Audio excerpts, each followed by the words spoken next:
some basic training in between my junior and senior year when I was in high school, which was pretty eye-opening for a 17-year-old. And when I came back from my senior year, I had already done through basic training, so things were quite different when I came back home. And then I played, like Betsy said, I played violin, and then I got into punk rock bands. That would be the lower two pictures there. I was in a number of bands in Milwaukee and Kenosha, and we did recording and played out a lot. There was a point before we moved here where I was in 3 bands and playing between gigs and rehearsals, playing nearly 7 nights a week, plus working full-time too. so I've always been pretty busy. And then we visited Bayfield on a friend's recommendation. They said, you should go see Bayfield, you might like it, was the exact quote. I remember it to this day because it turns out we did like it, and we ended up staying here. I started working for Truck and Trail in the summer of '99. So we did our trip, I believe, 98 or 97, and then back then there was no email thing, there maybe was, but it wasn't really as big as it is now. They had sent out just a blind mailing to their client list to hire people for the summer. And so I showed it to my wife, Lynn, and I was like, oh, look at this, remember this is the place where we went sea kayaking. I was like, oh, that's cool, they're looking for guides, and right into the garbage. So Lynn dug it out, and she's like, well, why don't you apply for it? And I was like, I'm too old, I was 28, too old. And then I made up a resume, and the only kayaking that I really did was that trip with Truck and Trail, but I had put my military experience on there and my work history. I'd worked for the same company at that point for at least 10 years, the company I worked for in Chicago. And then I sent that in, and I did an interview, and I got the job, and then I started working for Truck and Trail. And then I worked for a good 15 years or so before we bought the business. We're going on into our 6th season now of the Mahoney Truck and Trail. So that's my brief history. I think the military really figured into my life. I was really the punk rocker and kind of irresponsible and doing some drinking and stuff, but I always seemed to make it to work and do whatever I had to do, even though I was kind of living a little bit of the wild life, being in the bands and stuff. Let's go on to our next slide here. So I started the company when we moved here, the Distinctive Painting, and I had done a couple side projects for people when I was here guiding. One person in particular, Jo Bailey, she had asked me to come and have a look at some drywall that she was having done in her house, and I went and looked, and it was probably the top 5 worst drywall jobs I had ever seen. So I helped her fix that, and that's kind of what kicked it off. And then I met a designer in Ashland, and she's like, "Oh, you're going to be busy," and then it really took off. And that is kind of how I decided that we could probably make a living here. I told my wife that seems to be a lot of work, and people are asking me to do stuff. So when I was here guiding for Truck and Trail, I would still do some paint projects on the side. So that's kind of how it kicked off. And the young lady up on the ladder on the roof, her name is Alyssa Weitz, and she was a guide with me at Truck and Trail, and she was there from day one when I started the paint business. One of the first jobs I did when I moved here was we remodeled and helped do the painting in the Deepwater Grill when Mark decided to open the alley side of it. We did the fancy faux finish on the wall, and Alyssa and I were on the scaffold, and we're getting ready to start it, and I said, "Don't mess it up." And she's like, "Oh, I don't want to do it now." but we did it, and it turned out good, and I got to know Mark really well, and I acquired some of my equipment by working out deals with him, and then I painted a rental house for him, and then I just kept on snowballing from there. So Betsy had given me some things that I should try to answer about each business. And the motivation for starting it really was because we were moving to Bayfield, and I really wanted to live here, and I really wanted to make that work.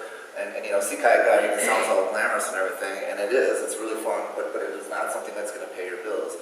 So I really needed to make the paint business work so that I would be able to live here. So that was definitely the motivation.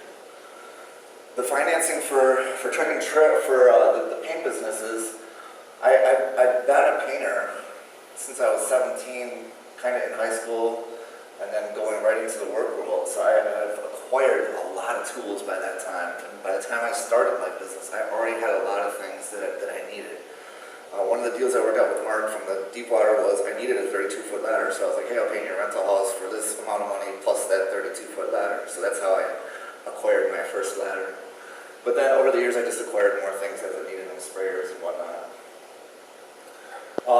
My primary customers are, as you can imagine, in Bayfield, it's mostly second homeowners. People like Linda and I that live year-round aren't that many of us in Bayfield.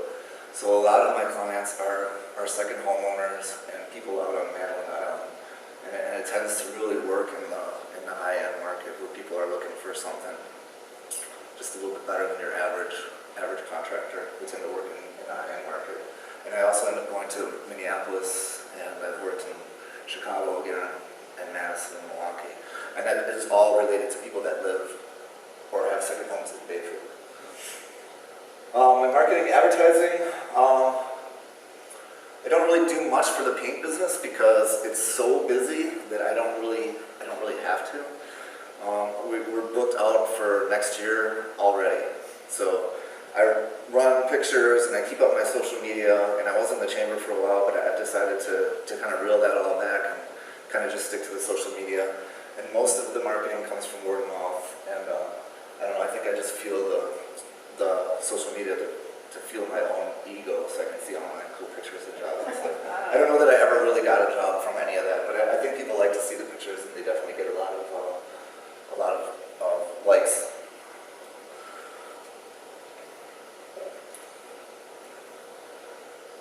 So that's Lynn and Alyssa down in the corner there.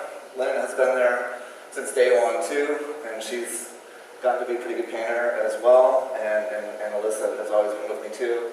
And they would be the two main people that really helped get the business going.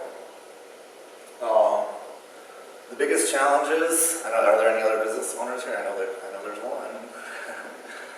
I can't even tell you, it's been trying to hire people. There is so much work here and so much that goes undone, and it's all because I cannot find skilled help. People that are willing to put in the hours and get the skills to be a professional and work at that high level. And that is definitely my biggest challenge. And my biggest lesson learned is I work more now than I ever did having just a full-time job. I can remember sitting in my boss's office and the phone would ring and something had gone wrong during the day, and he'd get mad. Slammed up phone, and I'm like, yep, I'll see you later, I'm going home, you know.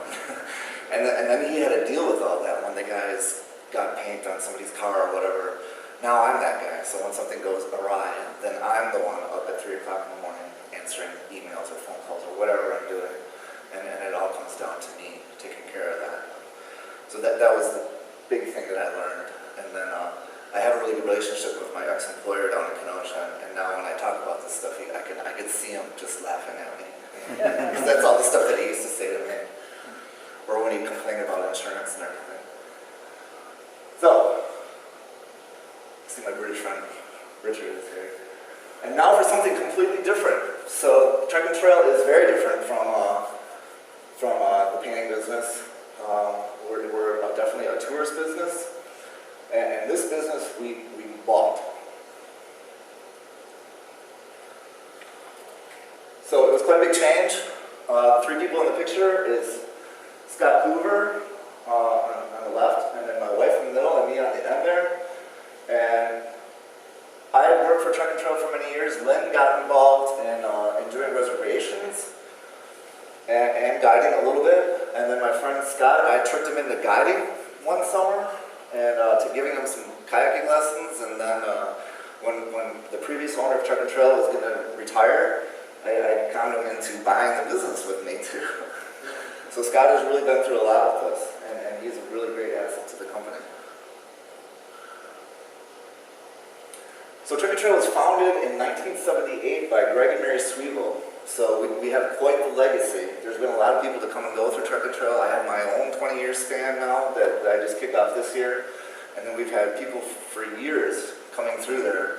And they started off as a ski business over in Ireland and Bessemer. And they got the idea of doing sea kayak trips in the Apostle Islands, and it turns out that it worked out really well, and they got that going, and that's been going ever since. And so when we came into it, it was something that already existed, but we decided to make a lot of different changes when we took it over. So this one, the motivation is, like I said, Mary was running the business by herself at the time, and she had met a new guy, and she was going to get married, and she was going to retire, and that was going to be the end of Trek and Trail. So the motivation for us was to keep it going, because it's what brought us to Bayfield in the first place. And so I couldn't imagine a life without Trek and Trail. I always say that the painting business pays the bills, and Trek and Trail keeps me sane. So we really wanted to keep Trek and Trail going and ramp it up and get the business back to the way it was in its glory days, and that is exactly what we did. So for financing for this business, this was a lot different. We had to buy something that already existed. So we had to buy Mary's inventory of boats that she had, and plus we have a retail store, so we had to buy the inventory of clothing that she has. The building that we're in is the Cooperage in Bayfield, Wisconsin, which we rent from Madeline Island Ferry Line. So we were purchasing the name Trek and Trail and her inventory. And to do that, we had to come up with some serious cash. So we had to go make a business plan. This is where my partner Scott Kluber comes in.